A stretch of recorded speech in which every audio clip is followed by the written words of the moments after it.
8h17, c'est le moyen de transport le plus utilisé et le plus sûr, l'ascenseur, sauf quand il tombe en panne, et ça arrive trop souvent. On revient ce matin sur France Bleu Paris sur les problèmes rencontrés par les habitants des immeubles franciliens et notamment des logements sociaux et des accidents qui peuvent parfois en découler. Notre invité est député dans le Val d'Oise et il connaît très bien cette question. Bonjour Paul Vanier. Bonjour. Vous êtes député insoumis Nouveau Front Populaire. Vous déposez aujourd'hui une proposition de loi pour reconnaître et indemniser justement ces victimes d'accidents d'ascenseur. C'est pour ça que vous connaissez bien la question déjà.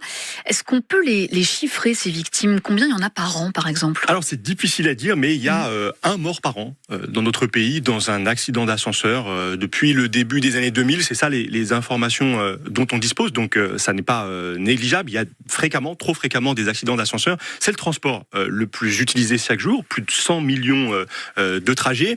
Mais on est dans une situation aujourd'hui qui est pas satisfaisante parce qu'on a une loi qui, en cas d'accident très grave, d'accident mortel, ne reconnaît pas les victimes. Et pour les victimes, c'est un véritable parcours du combattant judiciaire, très long, très difficile, très incertain, en plein deuil souvent. Et moi j'ai rencontré Madame Benapti, qui est une argenteuillaise, Sherazade Benapti, qu'on a entendu ce matin sur France Bleu Paris. Qui est la mère d'Ismaïl, qui est un enfant qui est décédé à l'âge de 4 ans en 2018 dans un accident d'ascenseur dans un centre commercial d'Argenteuil. Et je l'ai rencontrée. Elle a fondé une association, on a travaillé ensemble pour répondre à ce vide juridique, pour apporter des solutions à ces familles de victimes. Et c'est comme ça que j'ai abouti à la proposition de loi que je dépose aujourd'hui, qui, pour résumer, en fait, vise à identifier un responsable en cas d'accident d'ascenseur et à faire des propriétaires des immeubles ou des centres commerciaux dans lesquels ces ascenseurs sont situés les responsables. Ces propriétaires peuvent ensuite se retourner sur ceux qui sont chargés de l'entretien, sur bien d'autres acteurs, mais ils sont les responsables, a priori, ceux qui permettent de reconnaître le statut de victime et permet aussi d'indemniser les victimes qui, aujourd'hui, dans bien des cas, ne le sont pas. À hauteur de combien ? Ça, c'est à la justice de fixer le montant du préjudice. Il peut être fonction aussi de la gravité des séquelles. Quand les personnes sont blessées, elles peuvent être gravement blessées, moins gravement. Mais en tout cas, il faut permettre une indemnisation. Aujourd'hui, c'est difficile. Aujourd'hui, c'est quasiment impossible. Dans le cas de Madame Benapti, elle est aujourd'hui dans une procédure, ça fait 6 ans. Elle est aujourd'hui dans un appel qui va bientôt avoir lieu à la cour d'appel de Versailles, parce que dans le domaine des ascenseurs, en matière d'entretien des ascenseurs, vous avez parfois des cascades de sous-traitants. Beaucoup d'entreprises qui interviennent, souvent ce sont des géants, Otis, Schindler, Kone, qui font des milliards et des milliards d'euros de chiffre d'affaires, mais qui vont se renvoyer la responsabilité, disant c'est pas moi, c'est l'autre, c'est un autre. Et c'est pour ça que ça traîne. C'est pour ça que ça traîne, c'est des sujets très techniques, il y a des expertises, des contre-expertises, et pendant ce temps-là, les familles, elles, les victimes, elles, souffrent, ne sont pas reconnues comme telles. Sont dans leur deuil, ne sont pas indemnisées. Et dans la loi française, il existe un modèle, la loi Badinter. Elle date de 1985. C'est une loi qui est très importante parce qu'elle a permis, en cas d'accident de la circulation, quand une voiture renverse quelqu'un par exemple, d'instaurer ce qu'on appelle un régime de responsabilité sans faute qui fait du propriétaire du véhicule le responsable en première instance. Je m'inspire de la loi Badinter pour élargir son champ aux victimes d'accidents d'ascenseur. 8h20 sur France Bleu Paris, on parle d'ascenseur et de problèmes d'ascenseur ce matin. Est-ce que vous trouvez le vôtre trop vieux, pas assez entretenu? Chérif par exemple nous a appelé, Chérif qui est à Duny en Seine-Saint-Denis, et Chérif qui a un ascenseur qui est toujours en panne, c'est ça Chérif? Oui, c'est ça, souvent, et vous habitez au 4e étage, donc j'imagine que c'est compliqué pour vous. Est-ce que vous avez eu aussi quelques frayeurs quand il marche, cet ascenseur? Comment il est chez vous? Non, c'est la bas de gamme. Alors j'ai dit franchement, c'est la bas de gamme. Et du coup, moi j'ai remarqué, ce que je connais pas, mais ce que je lis souvent sur l'affichette de technicien à son arrivée pour la maintenance, le sabre il est cassé, le sabre il est en panne. Demande de sabre de fermeture, sabre de porte. Et des fois, ça fait un bruit flippant, surtout avec les enfants. J'imagine. Et du coup, c'est compliqué pour vous aussi, Chérif. Très compliqué. Et j'ai une question à poser. S'il y a quelqu'un qui peut trouver une solution, parce que là, il y a deux. Alors, il y a la maintenance et il y a le syndic. Moi, sur les responsabilités, c'est vrai que ça peut être une question à poser. Merci beaucoup, Chérif, d'avoir réagi. Chérif de Duny. Alors, Paul Vanier, justement, on parle de responsabilité, comme l'a expliqué Chérif. On a évoqué un petit peu toutes ces cascades de sous-traitants et ce qui rend les procès difficiles parce que tout le monde se renvoie la balle.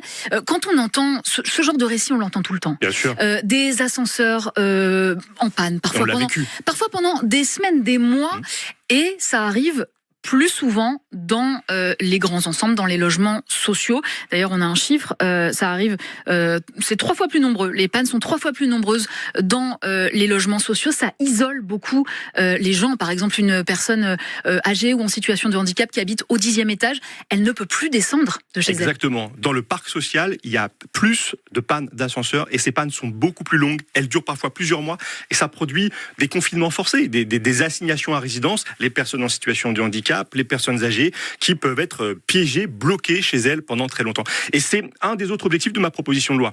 Je m'intéresse aux victimes d'accidents d'ascenseur, mais en faisant des propriétaires des responsables devant la loi, eh bien je les pousse à être plus vigilants, à mieux entretenir le parc d'ascenseurs.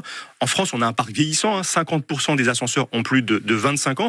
Et donc s'il y a un meilleur entretien, il y aura moins de pannes. Et donc il y aura un droit à la mobilité qui sera mieux respecté et moins d'accidents au quotidien, moins de pannes au quotidien qui pourrissent la vie de beaucoup de Français et de Franciliens. Agnès aussi nous a appelé, elle est dans le 17e arrondissement parisien. Bonjour Agnès, et chez vous aussi, l'ascenseur est toujours en panne et vous habitez au 7e en plus. Oui, écoutez, c'est la gérance, je ne sais pas si on peut le dire, mais bon, c'est Paris Habitat. Si les ascenseurs, quels que soient les escaliers de l'immeuble, sont tout le temps en panne. Alors j'imagine, moi encore, que ça va, parce que je peux monter 7 étages, mais imaginez les personnes très âgées qui ont des cannes, c'est l'horreur. Ils sont tout le temps en panne, et pourtant ils les ont changés il y a quelques années, c'est électronique, mais c'est un cauchemar, quoi. Pourquoi ces ascenseurs sont tout le temps en panne, et quand ils sont en panne, ça dure 10 jours, 15 jours pour ils mettent une affiche, on va les réparer, donc je trouve ça scandaleux quand même. Vraiment. Très bien Agnès, merci beaucoup d'avoir réagi pour nous au 01 42 30 10 10. Paul Vanier, je vous voyais réagir à l'évocation de Paris Habitat, donc le bailleur. Oui, c'est le bailleur social de Paris. Et les bailleurs sociaux, ils ont souvent des contrats d'entretien qui sont, disons, moins prioritaires que certains propriétaires du parc privé. Dans le parc privé, les équipes vont arriver beaucoup plus vite que dans le parc social. C'est ça qui explique cette injustice. Il y a une injustice du quotidien pour tous ceux qui sont touchés par ces pannes, mais dans les quartiers, dans le parc social, ça creuse la fracture sociale. Ça creuse la fracture sociale. C'est insupportable. Et quand on a des personnes qui ont déjà des revenus faibles, qui sont parfois isolées, ça peut produire des drames. Il y a des familles qui sont complètement paralysées par des situations comme celle-là et de l'isolement. C'est insupportable. Et donc c'est aussi avec ça à l'esprit que je dépose aujourd'hui cette proposition de loi. Outre les ascenseurs privés dans les immeubles dont on parlait, il y a aussi le problème des ascenseurs publics. C'est d'ailleurs un ascenseur public qui a coûté la vie à Ismaël en 2018. À Paris, par exemple, près de 2/3 des ascenseurs de la capitale sont à l'arrêt, ils ne fonctionnent pas. Est-ce que les choses vont changer après les Jeux paralympiques, par exemple ? Je l'espère, parce que vous avez raison. Et les Jeux olympiques, d'ailleurs. Enfin, les ascenseurs dans l'espace public, ils sont pour les personnes en situation de handicap la condition de leur mobilité. Et si on veut que le droit à la mobilité, le droit à la circulation soit respecté, il faut poser cette question des ascenseurs, une question hautement politique. Elle intéresse.